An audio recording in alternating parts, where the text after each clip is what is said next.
Hey guys, good morning, नमस्कार। आज बात करने वाले हैं हरियाणा एसएससी के बारे में।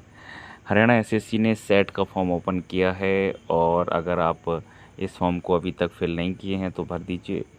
निश्चित तौर पर ये बहुत ही गोल्डन अपॉर्चुनिटीज़ है, ख़ासकर उन लोगों के लिए, उन युवाओं के लिए जो हरियाणा से बिलोंग करते हैं। मैं भी हरियाणा से ही बिलोंग करता हूँ। तो देखिए, सबसे बड़ी बात ये है कि इस जो सेट का एग्ज़ाम है उसमें बहुत काफ़ी डाइवर्सिफिकेशन में आपको जॉब देखने को मिलेंगी, बहुत से अलग अलग डिपार्टमेंट्स में, जिनके बारे में अभी कुछ डिस्क्लोज नहीं किया गया है। लेकिन जहाँ तक लगता है कि काफ़ी अच्छी पोस्ट इसमें आपको देखने को मिलेंगी। दूसरी बात ये है कि इसमें जो एलिजिबिलिटी है वो graduate, higher secondary, high school और डिप्लोमा, मतलब सभी, अगर आप इसमें से कुछ भी आपने कर रखा है इन चार में से, तो आप इस फॉर्म को फिल कर सकते हैं और एग्ज़ाम में अपीयर हो सकते हैं। दूसरी बात ये है कि इस एग्ज़ाम का जो सिलेबस है वो वही है जो अमूमन हर एक कॉम्पिटिटिव एग्ज़ाम में वन डेयर में, वन डेयर जो कॉम्पिटिटिव एग्ज़ाम है इंडिया में, उसमें पूछा जाता है।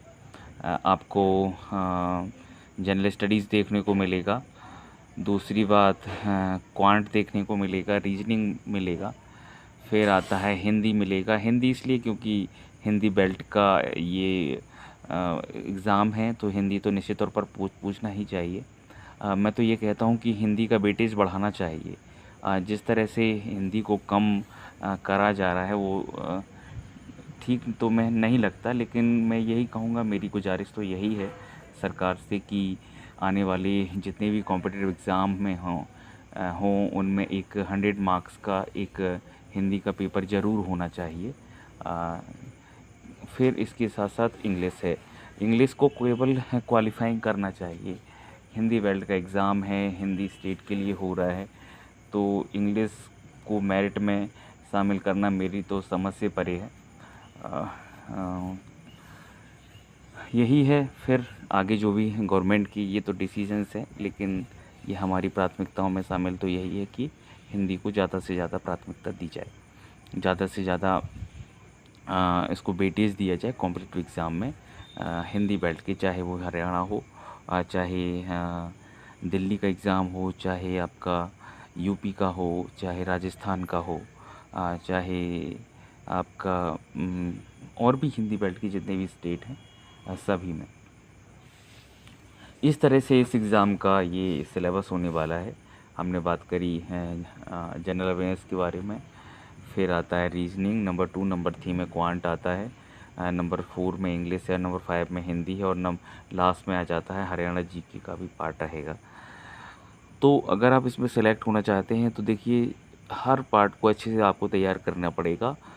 ख़ासकर उन लोगों के लिए जो ये सोचते हैं कि मैथ्स और रीजनिंग के बल पर आप इस एग्ज़ाम को, मैथ्स के बल पर या रीजनिंग या दोनों के बल पर इस एग्ज़ाम को कर जाएंगे, तो ऐसा बिल्कुल भी नहीं है। आपको हरियाणा जी के भी पढ़ना है, आपको जनरल जो अवेयरनेस है वो भी पढ़ना है, आपको हिंदी भी पढ़ना है, आपको इंग्लिश भी तैयार करनी है, और फिर रीजनिंग और मैथ्स तो है ही। इस तरह से ये रहेगा पूरा। अगर आप जनरल अवेयरनेस का और हिंदी का प्रिपेयर करना चाहते हैं तो हमसे जुड़ सकते हैं। निश्चित तौर पर आपको फ़ायदा होगा और आप इस एग्ज़ाम में अच्छा स्कोर कर पाएंगे। और बाकी की बातों पर हम बाद में चर्चा करेंगे नेक्स्ट वीडियो में। जनरल अवेयरनेस की प्रत्येक टॉपिक को हम डिस्कस करेंगे और उस पर वीडियोज़ लेकर आएंगे, उसके स्टडी मटेरियल को आपको प्रोवाइड कराएंगे। टेस्ट सीरीज हम इस एग्ज़ाम का करने वाले हैं बहुत जल्दी ही, और यकीन मानिए, मैं विश्वास दिलाता हूँ आपको, अगर आपने हमारी टेस्ट सीरीज़ को कर लिया तो आप 100 में से 80+ मार्क्स के हकदार हो जाएंगे। आपको आपने हमने जो कराना है उसको अकॉर्डिंग आपने इस एग्ज़ाम को प्रिपेयर कर लिया, उन सारे रूल्स को फॉलो कर लिया जो हम चाहते हैं, उसके अकॉर्डिंग आपने प्रिपेयर करा, तो निश्चित तौर पर आप 80+ मार्क्स के हकदार हो जाएंगे।